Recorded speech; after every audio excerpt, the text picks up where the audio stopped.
This is Jason Davinoy, your guest host for this episode of St. Louis Motorsports Review, coming to you live from St. Genevieve, Missouri, from the home of Dandy Don Klein. We're going to discuss his years of racing in the St. Louis area, his pseudo-retirement that was announced last year. We're going to have more after the break.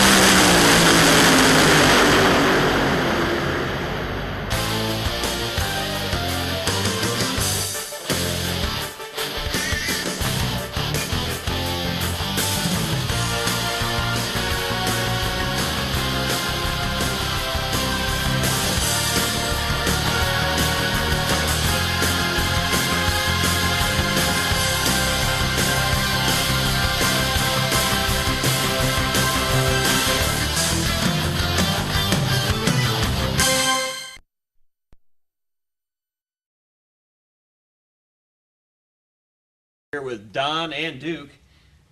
Donnie, I tell you, as a lifelong Don Klein fan, it's really an honor for me to be here today with you. I grew up watching you race over the years, and you were on the track long before I was even around, but your first win was 1957? First feature win. It was 1957, Chester, Illinois. Chester, Illinois, and your first championship would have been 59? 59 at Fredericton. And since then you had, we figured, a little bit over 25, Yeah. was it? And then we had Championships? and the 17 Allied Championships. And that was the overall championship. We were running 3 nights a week, Belclair, Peevely, and St. Charles Speedway. Right. Over the years, you've raced and rubbed fenders with some of the best in the business. Oh, yeah. I had a lot of fun doing that, too. So, Donnie, over the years, who would you say your best competition was? Well, there was quite a few, really. I mean, you go back, Carl Springer's one of the, I mean, he was tough all the time, and Kenny Shrum, well, Ray Eby, that was, and down here we had, when I raced down here, we had guys down here like Skyler Turner was a guy who was tough, and Tubby Black, man, me and Tubby had a lot of tough races when I raced down here. But when I went up there in '63, why, the Workman boys was running, and, well, there was, I can't remember all of them right now, but Frank Joller and Kenny Shrum was running then too, and Eby and all them. But it was all pretty tough, you know. They wasn't going to give you nothing. I mean, you had to go out there and try to beat them some way. And I always did have a pretty good handling car back in them days, and the old coupes and everything. And it was just it was a lot of fun. I couldn't wait to go for Friday night to come around. Back then, the racing was a little bit different. It wasn't about who outspent who. It was more about who out-engineered and who got the car to handle and get through the corners and that kind of thing, and everybody was using junkyard parts. I think what it really was, I spent a lot of time in my car, and everybody does, but I really spent I always tried to have a real good handling car, and I didn't break very much on the track or anything. There wasn't no pieces going to fall off of it. And, of course, stuff does happen, but, I mean, I think having a car really prepared helped out a lot. Your longtime engine builder, Glenn Barry, has been with you for many years, and I think you guys might actually have more checkered flags brought to the Ford Motor Company than Roush does, but probably pretty close, if not beating him. Yeah, Glenn, when I went from the Y-block engine, which was the 312, then I went to the 390s, which was in '61, and that's when Glenn started doing my engine work. And, well, he done the machine work, and we put them together. And anyway, to this day, I mean, just, well, actually, you might say right now, we go up there and put them together, and he do the machine work, and then we go up there and put them together. Yeah, it's a lot of fun, really. And he really treated me right on everything. Were you ever at a point where you actually had to drive a Chevrolet in a racetrack?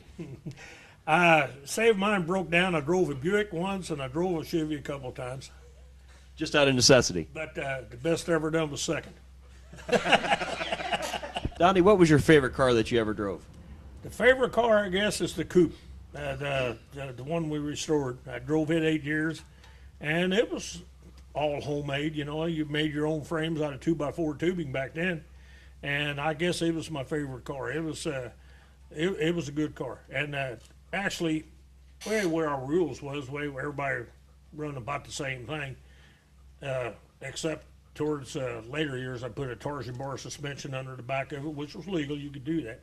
And that helped, and a few other guys went a few different kind of rear ends and stuff, but I think that there probably that was a big thing in it, getting the car working real good. And it was a good car. That thing was really good. I know one year I won 32 features with it. Of course, I think we run 3 nights then, but that's pretty good. Well, back in those days, you didn't have a finely manicured racetrack a lot of times. There were a lot of holes and a lot of ruts, and I mean, it was a matter of getting through those things to get to the front. Yes, I remember Belleville one night. The track was so loose, and it just kept digging out real bad. Well, they kept grading, and finally, feature we run in. Now Belleville's small, and we actually run inside. Well, where the tires was, they had tires stuck in the ground, and then we had little flags stuck on the inside, so you couldn't go in there except Springer. Carl did. He had a whole bunch of flags stuck in his springs when the race was so wet. But it wasn't too long. Kenny come along, and so they still had him tied to that tree, run around that tree in that go-kart. But as he grew up then, and I didn't get to raceway much till we went to Valley Park on the asphalt, and that was in I don't even remember what year that was, but Seva Kings had a late model, and I drove it, and Kenny was driving the late model, the Western Auto Car, and he helped me. He knew more about the asphalt than I did, and so he helped me out on that. And then he got to drive my car one night at Belleville. I had some cracked ribs or something. I couldn't drive anyway, so he drove my Fiesta over there, and he had to run the semi. He won the semi, got in the feature, had to start 12th back then. That's the way it was, or 11th. 13th. And another lap, Bobby Bazzelli won the race, but another lap he'd have had him. I mean, it was a good race. Of course, I had to run to each corner and tell him which way to turn. So about 4 or 5 years ago, Lake Hill had their reunion, and it's a racetrack that was dirt and then went to asphalt, and you guys ran there in the 60s and up to the 70s, I believe, wasn't it? Well, yeah. When I started racing there in 63, did we run till 66, I think, or 67. I don't know for sure what year it was, but in between time, they lengthened that thing out and kept it dirt. And everybody thought, oh, man, that's going to screw that place up, because it was probably about the size of Belleville. But you know what? It was all right. Had a little bit tighter corners. It was a longer track, so naturally the corners was the same. But you was going faster, made it look like, but it was good racing. And then when we left there, we went to there was a disagreement with Mrs. Heidel, and anyway, they was trying to get these late models going, and so it was just a thing people wanted to do. And anyway, we ended up going to St. Charles, which was a good move for a long time. And my thing, I've watched some races at Lake Hill when it was on the dirt with their late models, and it was okay. But as far as I was concerned, when they put the asphalt on, that's when it screwed it up. And so anyway, later on, we come back and run on the asphalt, and it was different. But we was running on dirt on Friday nights at Belleville, and most of them just had one car, so you had to change that thing all over, put different springs on it and tires and everything else. It was a lot of work, but it was okay at first, but later on, I just didn't care for it that much. Now, you also had drove a sprint car one time. Tell me about that. I can tell you about the sprint car thing. This was funny. And this was Chuck Amate's car that he drove for Dean Cook at Farmington. But the way the deal was, went out to Farmington, watched their Road Runner 100, I think they called it. I don't remember for sure. I think that's what it was. Anyway, Tubby was the hot dog out there then, and he was running this car, and Dean had his car there. And I said, who's driving that? Is Chuck going to be here? Nope, that's Tubby's extra car. We need somebody to qualify it. You can qualify the car. I said, I ain't going to fit in that thing. So they put a full-face helmet on. It was Chuck's helmet. I just went out to watch, I never did have a full-face helmet before that. And this thing was so scratched up and everything, you couldn't see 10 feet in front of you. And so I just stuck that thing on my head and put me in that car. And a guy by the name of Bill Harteby, he was the mechanic on that thing. And, well, he was from here in St. Genevieve, but he hadn't moved to Farmington. So they put me in that thing, got me some hot laps, and went out there. And, okay, your turn to qualify. This car had to be qualified because Toby didn't think his car would make 2 50-lap races. So he was going to jump in this one on the second 50 in case he needed it. So it had to be qualified. So I went out and qualified, ended up with fast time. I don't know how that happened, but I was sure holding on that steering wheel, I can tell you that. That thing had that big old wing on the top. I ain't never drove a car with a wing on it. But it was fun. And then they said, well, heck, you got fast time, Mills, we'll run this out there. I said, there ain't no way I'm going to run 50 laps in a thing like that, because I had never been in a sprint car. So that's the way that ended up, but it was fun, too. First time in a sprint car, so that's fast time at Fredericktown. You Or got far. you got to remember it was a real good car. It was a real good car, and but it was fun. Nobody can say you're not a wheelman, Donnie. I don't care what you can be humble about it all you want, but Well, you know what I mean. we I guess because I went to my first race when I was 12 years old, and my neighbor Lee Riesinger, he was a crazy neighbor. I always call him my crazy neighbor, and he took me to a race at Cantwell. I had a track at Cantwell. And I knew right then I was going to have a stock car one of these days, or I'm going to drive one or something. Well, it wasn't about a little while later we went to another race, which was at Elvin's. And went out there, and I said, I'm going to have one of these then. Guess what we went out there in? He had a 34 Ford sedan. That's what we went out there in this thing. That's what he picked up a bunch of guys, younger guys from around River Falls where we really lived. And we went out there and watched that race, and I was sold on it, and I knew I was going to have one. And so when I was 18, me and a buddy of mine, that's Junior Gall, he died not too long ago, but anyway, we was working together at the lime plant down here, and I said, let's go to Fredericktown and watch a race. Well, we went down there and watched it. On the way home, we said, we're getting a car. Well, we found this car at Evansville, Illinois. So we went over and bought it for $30. Had to put a radiator on it and a call. And boy, we went racing. It was all right. Once that racing bug gets you, it's really hard to give it up. Now, I noticed that we still have a beautiful late model sitting here behind us. I got a feeling that we may see it next year. I know the retirement was announced, but aside from this, you do have the beautiful coupe that's been restored, and I understand we got a new power plant going together for it. Yeah, it's that's a 390 in there, but it's going to be a 427 in there right shortly. Of course, my engine builder, he's on the mend right now. You had to have a heart valve fixed.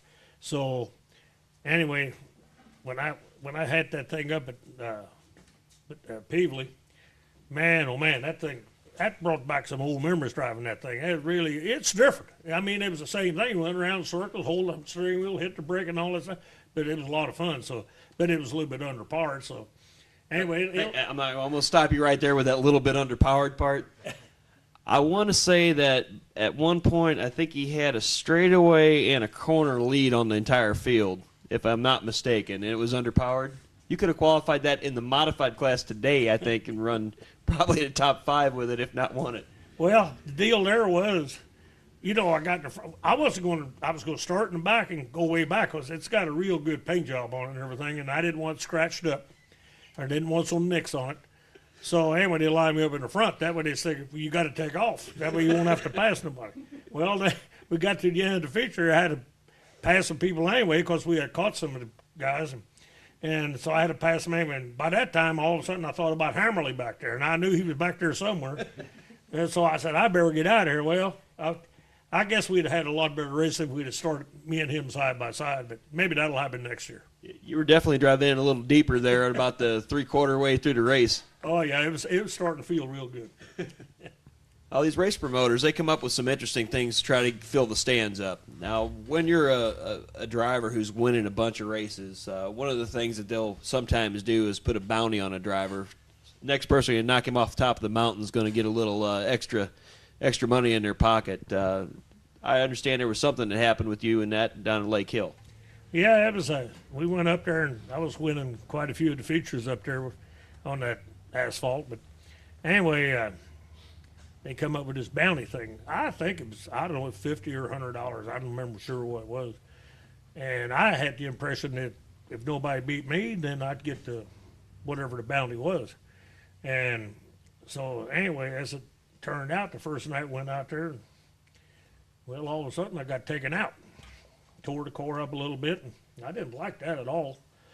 I was leading feature. And, Do you remember who that was that took you out? Yeah, it's a guy from St. Charles.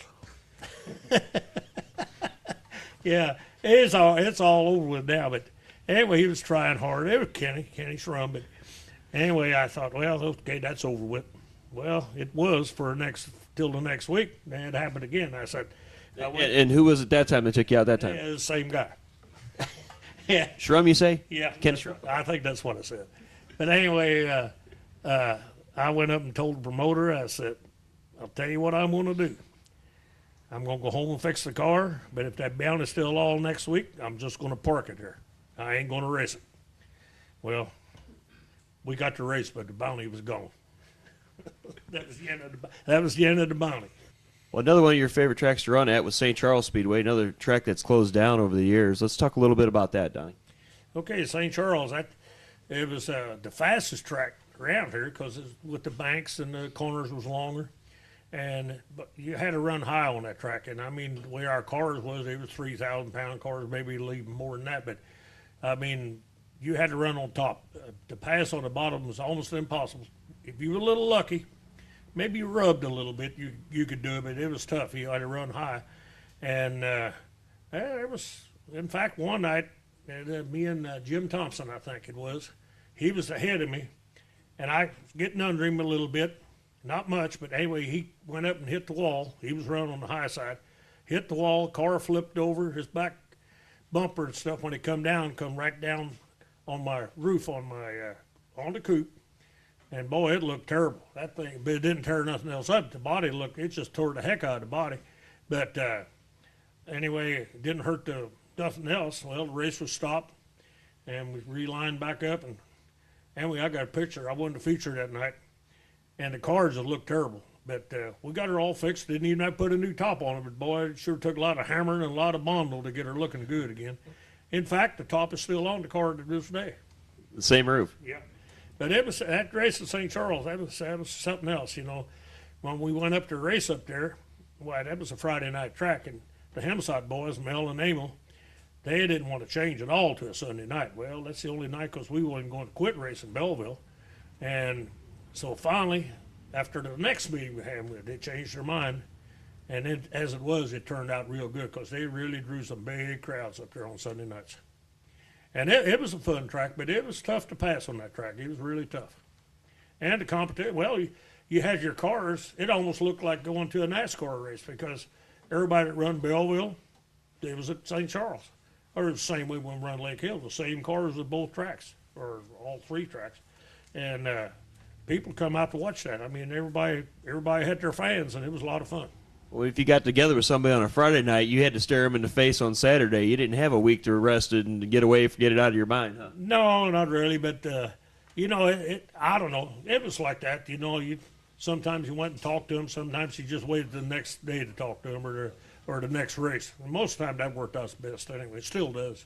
Well, Donnie, what would be your favorite racetrack that you've ran on over the years? You've been to all of them, I think, at least once or twice. Yeah.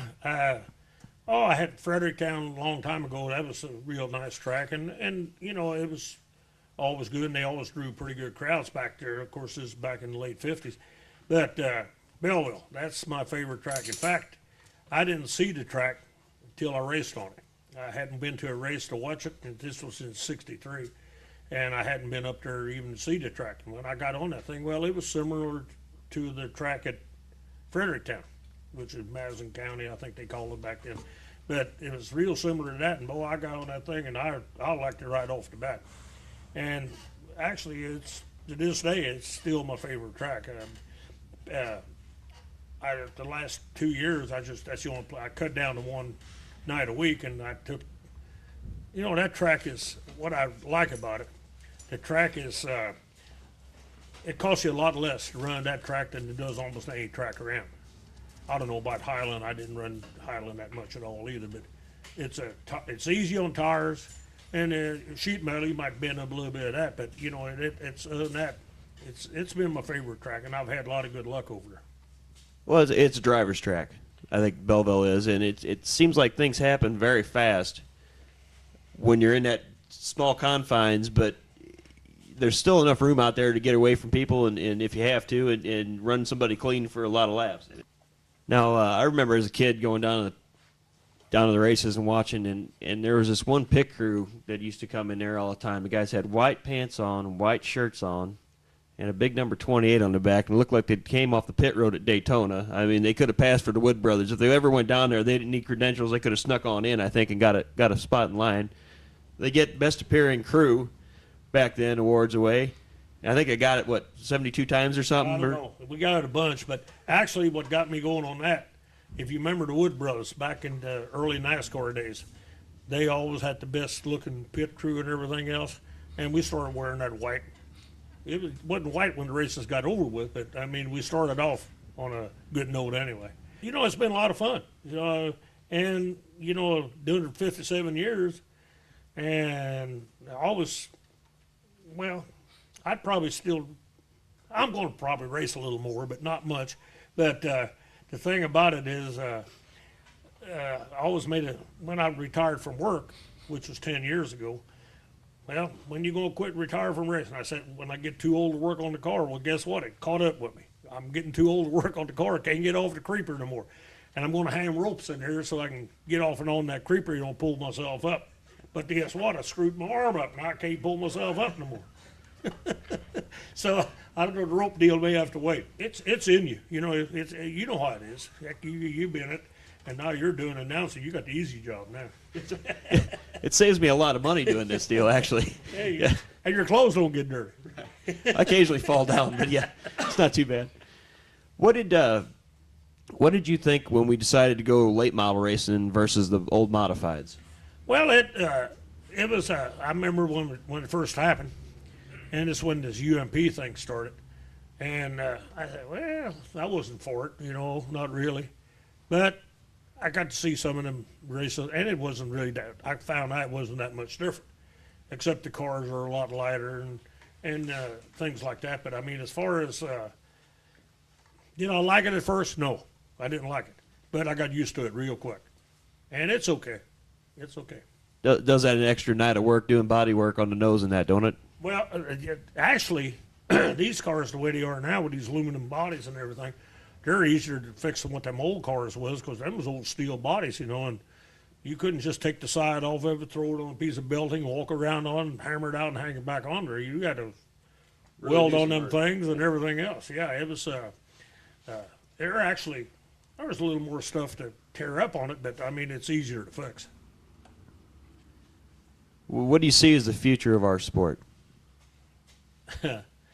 Well, it's got too expensive. That's, you know, everybody knows that, and I don't know how that's going to be fixed, but that's part of the problem. You know, that's like I said a while ago. You can run Belleville over about less than half of what it costs you to run some of the other tracks, and you know, a little short track like that, because it's not that hard on the equipment as far as your motors and rear ends and stuff like that. But it's costing money. You better have some good sponsors, and I've had that over the years. I've really had good sponsors, well, forever. And wouldn't have been for that, I'd have been out of racing a long time ago. But it's actually too damn expensive the way it is. Well, Donnie, what are you going to be doing with your Fridays and Saturdays here now that you're officially retired as a driver, even though you might make a few pop-in shows here and there? Well, what I'm going to do is I'm going to be at the racetrack Friday and Saturdays. Maybe I might skip a day or so once in a while, but I'll be at the racetracks, and I'm going to watch all them other guys. When they screw up, I'm going to tell them what they done wrong. And I'm going to tell them, because I've done that same thing a few times. That's part of it. And other than that, I'm just going to go and watch the races. I like to watch races. In fact, when my car wasn't tore up or anything, where we didn't have too much to it, I'd be up there watching them races. And I like to watch them. And I got, like I said, Tyler and Paul over there. I can tell them a few things. And Matt down there, Matt's a good buddy of mine, Matt Maverick. And sometimes I got to tell him a few things too. So anyway, it's going to be a lot of fun. I'm going to be at the racetrack. That won't be no problem. St. Louis Auto Racing Fan Club gave you a pretty special award this year. I was at the banquet.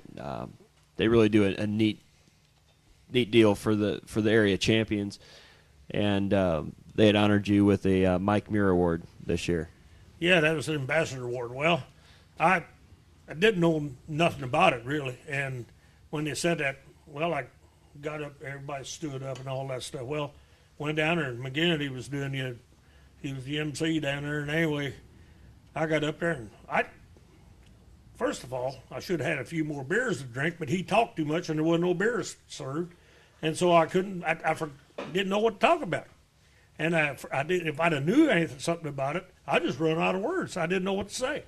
But I really appreciate it. After everything was over with, then I knew what it was, and well, I knew what it was before, but I just couldn't get it out in words. But yeah, that's a special award, especially with Mike's name hooked to it, because he was one heck of a good announcer, and one heck of a guy, really. And we really gonna miss him. I mean, everybody's missing him. But it's yeah, that was a good award. I really appreciate that. Talk about Don Klein Racing without talking about the current owner of the coupe, and the matriarch of the family, Blanche. Yeah, that darn it. She went to all the races. She didn't miss a race except when her sister died. She missed a race, and when Billy was born, he was the last one. Didn't miss a race, none of them. And anyway, here later, she had a back operation, didn't turn out very good, so she don't go to too many races now. Anyway, one year at Christmas,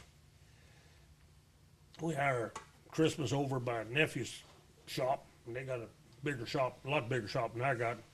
And my turn for my present here, Santa Claus rolled this coupe in. And Blanche and the boys got together, and they found it out there in Beaufort, Missouri, where Rick had it stored. And they went up and got in the roll, had a big old ribbon on it and everything else, and that was the best looking thing on was the ribbon, because it was just junk. And anyway, so that was my Christmas present. And so anyway, I looked at that thing. I just shook my head and went like that there, and I said, well, at least we got it back. Well, it sat right outside the door here for about 2 years before I ever touched it, because I didn't know what to do with it. That's how bad it was. Finally, we rolled around here, started working on that thing. I don't know how many tanks of acetylene oxygen I used, and grinding wheels and everything else, and took the body off. Oh my God! The only thing we saved was the top and the trunk. No, not even the trunk lid. The top is about the only thing we saved off that thing. Found some doors for it, and we got fixed up the way it is right now. And it's in better shape now than what it was when I first built it. And the only thing I told Blanche, I said, if you ever buy me another car, it better be one that's on 4 wheels and runs. Don't never get me one like that one. So, guess what? You quit going to races. Well, Donnie, I'd like to thank you for allowing us to come into your shop and spend a little time with you here. And I'm sure we could sit here and probably talk racing for 3 or 4 days. But I know Rick's really wanting to get out of here pretty soon. Well, if we'd have done this in the evening, see, 7 o'clock in the evening is happy hour around here. And I mean, we could have talked till midnight, I know. Well, thank you, Donnie. For St. Louis Motorsports Review, I'm Jason Davinoy, your guest host for this episode. Thanks for watching. We'll see you next time.